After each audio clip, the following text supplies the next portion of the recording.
এবং বস্তুনিষ্ঠতাবিহীন তথ্যকে ফিল্টারিং করা, এটা হয়ে গেছে সবচেয়ে বড় চ্যালেঞ্জ।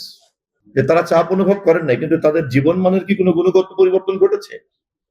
সাংবাদিকদের পেশাগতভাবে কিন্তু নিরাপত্তার মাত্রাটা কি বেড়েছে? তাদের বেতনের নিশ্চয়তা কি বেড়েছে? তাদের পেশাগত পরিবেশ কি উন্নত হয়েছে?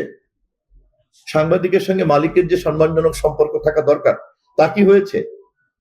ওয়েজ বোর্ড মানা না মানার বিষয়ে সরকারের যে ভূমিকা রাখা দরকার, সরকার কি তা পেরেছে? অতএব এখন কিন্তু পক্ষ আর এটা না যে রাষ্ট্র অথবা রাষ্ট্রের গোয়েন্দা বাহিনী বনাম একজন মুক্ত সাংবাদিকতার সাহসী ব্যক্তি, এটাই কিন্তু এখন বিরোধ না।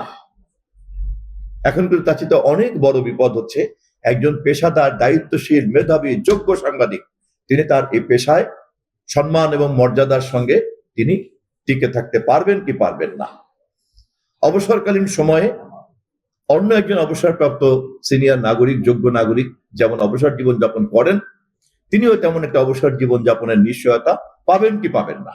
অতএব সাংবাদিকদের কল্যাণ নিয়ে যে মত বিনিময় করতে আমরা এখানে বসেছি, আমি আপনাদের সকলের কাছে উদাত্ত আহ্বান জানাই, এই বিষয়গুলি সম্পর্কে আপনাদের সকলের কন্ট্রিবিউশন দরকার। থট প্রসেসে, চিন্তার মধ্যে আপনাদের সকলের কন্ট্রিবিউশন দরকার।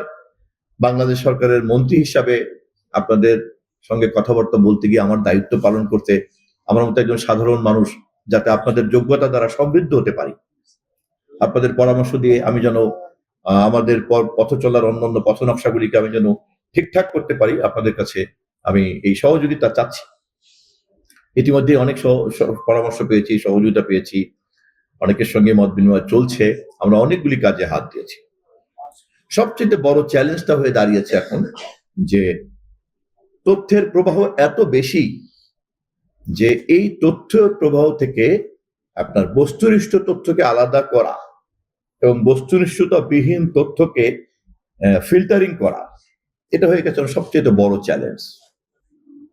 এবং এই গণমাধ্যমকেও কিন্তু দুই ধরনের লোক প্রায় ব্যবহার করছেন, দুজনের হাতে সাংবাদিকতার কার্ড আছে। একজন এই চ্যালেঞ্জটাকে গ্রহণ করছেন যে তথ্যের প্রবাহের মধ্যে বস্তুনিষ্ঠতা বাদে বাকিগুলি যাতে দূষিত না থাকে সেটাকে কিভাবে মোকাবেলা করা যায় সেই সাংবাদিকতা করছেন। আরেকজন যেটাকে দূষিত করার জন্য কিন্তু সাংবাদিকতা করছেন। ফলে সাংবাদিকদের মধ্যে অনেকেই কিন্তু আমাদেরকে কথা বলতে আসছেন যে সাংবাদিকতার পেশার একটা সংজ্ঞা নির্ধারণ করা দরকার। কোন সাংবাদিকতা ব্ল্যাকমেইলিং আর কোন সাংবাদিকতা আমাদের জন্য অনিবার্য লাগবেই, এটাকে ভাগাভাগি করে ফেলতে না পারলে রাষ্ট্র সমাজ সঠিকভাবে দায়িত্বশীল সাংবাদিকতাকে পৃষ্ঠপোষকতা করতে পারবে না। এই কাজটা রাষ্ট্র একা করতে পারবে না, সরকার একা করতে পারবে না। এই কাজটা করার জন্য যেহেতু এটা বিষয়টা আপনাদের, অতএব আপনাদের এই অংশীদারিত্ব লাগবে। In the heart of the city rises a destination built for greatness. International Convention City, Bosundhara. Life takes a new course.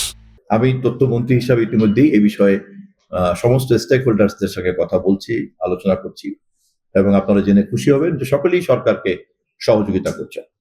আমি মালিক পক্ষের সঙ্গে ওয়েজ বোর্ড নিয়ে কথা বলছি, সম্পাদকদের সঙ্গে সম্পাদক নীতিমালা নিয়ে কথা বলছি, সাংবাদিক ইউনিয়নের সঙ্গে এতক্ষণ যে স্বার্থগুলির কথা বললাম সেগুলিকে কিভাবে শান্তিপূর্ণ পন্থায় পরিকল্পিত আদায় করা যায় সেটা নিয়ে কথা বলছি। পত্রিকাগুলিতে যে সরকারি সুবিধা, বিজ্ঞাপন এবং ক্রয়পত্র বন্টন করা হয় সেই ক্ষেত্রে কোনো নীতিমালা নেই, আমরা সেক্ষেত্রে একটা নীতিমালা চর্চা করতে চাই।